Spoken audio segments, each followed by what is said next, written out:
Yo, I got this 2009 Chevy Traverse in here and I got to do a flywheel to it. There's the busted teeth. Real nice, huh? Apparently this is a problem for these. A lot of them are doing it. It's obvious the starter doesn't engage all the way. You can see the teeth are 3/4 in on the flywheel, and that probably goes on with every single one of these. That's kind of shoddy engineering right there. A lot of people think you gotta take an engine and transmission out of this. I didn't even think I was gonna do a video because it would have been such a long process. It'd just drive me nuts doing it and trying to do a video at the same time because it'd be like super time consuming. I did it my own way. I didn't take out the engine or the transmission. I'm gonna kind of show you what I did. If you're not a professional, you're probably not going to be able to do this. You could give it a shot. I don't know. But yeah, I'm going to walk through this real quick without actually doing the job like I usually do on most of these. I don't have too big of a pile of parts. I got a starter, a bunch of bolts, a bunch of little plastic clips. I got this cover. I think this goes over a mechanical fuel pump.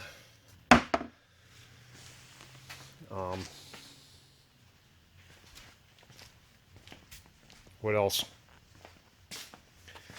I got the transmission mount. Cradle mounts on one side.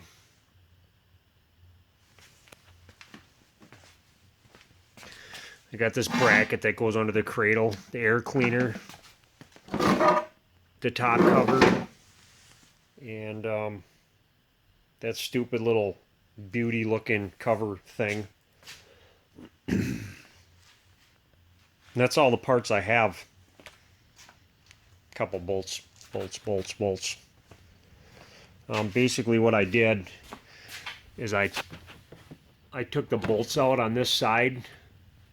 Just on the one side I put a board under here just to kind of hold it down a little bit, as much as I could. It don't move very much. I got the mount out, and I got the mount and the bracket for the transmission I took out. Kind of funky. This bolt's kind of fun. You gotta do some journeying around to get that one out. That's a big reason why I took this stuff out. It gave me a little more room for the transmission too.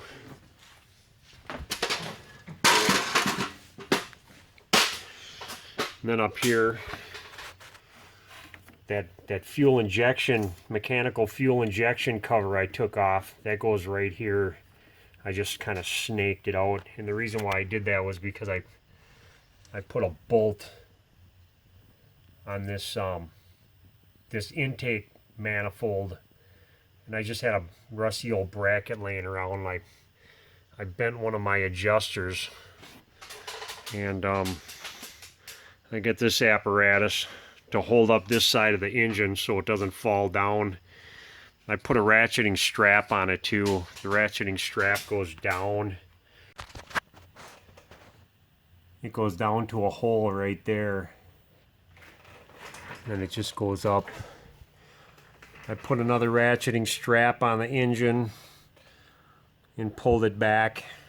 I probably moved the engine about 2 millimeters back that way. Not very much.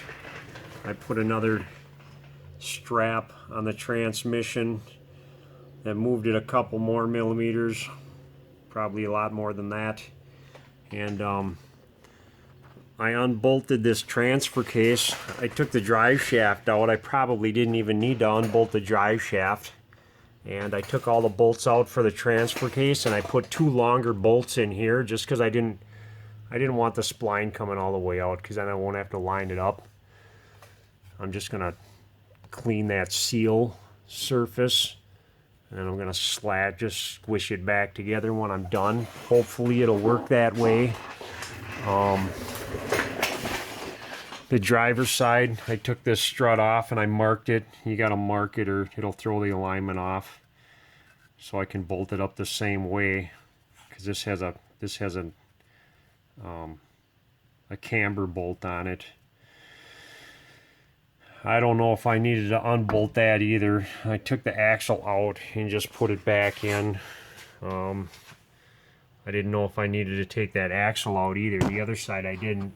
But there's 3 bolts for the for that transfer case behind this shaft. I thought I had to pop the shaft out, but I didn't. I got them 3 bolts just so I could get a little more movement out of that transfer case.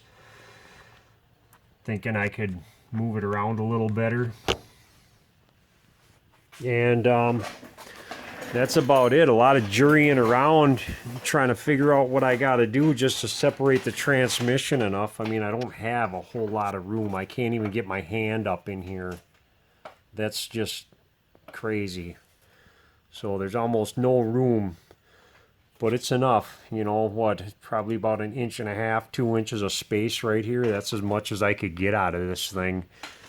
It's butted up real close right here. And it's hitting up here, so that's as far out as I could possibly get it. And what I'm doing is I'm just using a really long wrench, 18mm wrench, to get up here, to get these bolts on and off.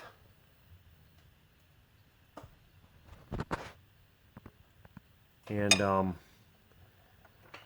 I had to mark the flywheel on my last bolt. I put a mark here, and then I put a mark on the flywheel tooth, and I took it off, and I put a mark on the new flywheel in the same exact spot, because them bolts only go on one way. You can't screw that up. You gotta put it on the same exact way, or you're gonna have a hell of a time figuring out where it goes. And I put that on, and then I got a really long needle nose, and after I put it up there and lined it up, I just took my needle nose and I just stuck it in that hole. Where's the hole? Right here. I stuck it in one of those holes to line it up all the way, because you can't get your hands up in there. And I saved the last bolt for this video. I'm going to show you how I put this bolt in here. Basically, I just took a gasket scraper, and I got a little rare earth magnet. This probably came off of an old pickup tool, and I just put the bolt on here on the rare earth magnet like this. And I'm gonna put this last bolt on. Let's see if I can do this in real time. Just kind of snake this in here. Some kind of funky.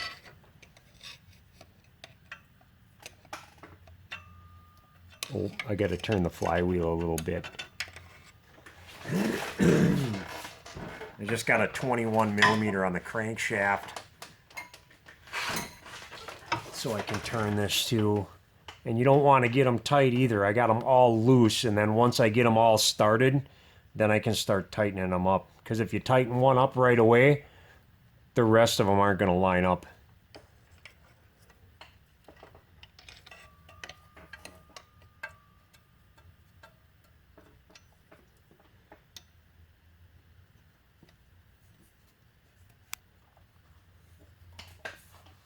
I got a really long needle nose. I just start it with that.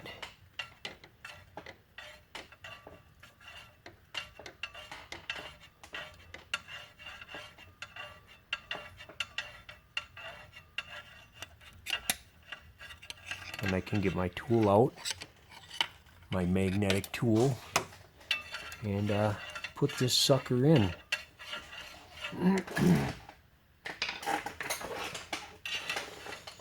I've put quite a few flywheels in like this too on different vehicles. I did one video on a RAV4 already that I did like this.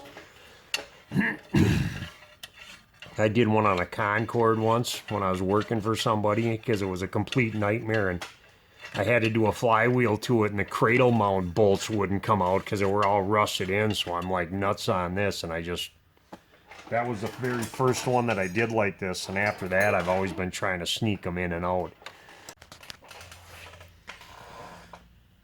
These bolts too, they are torque to yield. You're supposed to torque them to 20 foot-pounds plus 45 degrees. I'm going to make educated guesses. One last thing. When you separate this transmission from the transfer case, it will puke fluid all over the place. So I got that separated, and I just put a drain pan down underneath here. I just let it sit overnight. And when I came back the next morning, it all pretty much done puking. And that's it. That's my video. Okay, bye.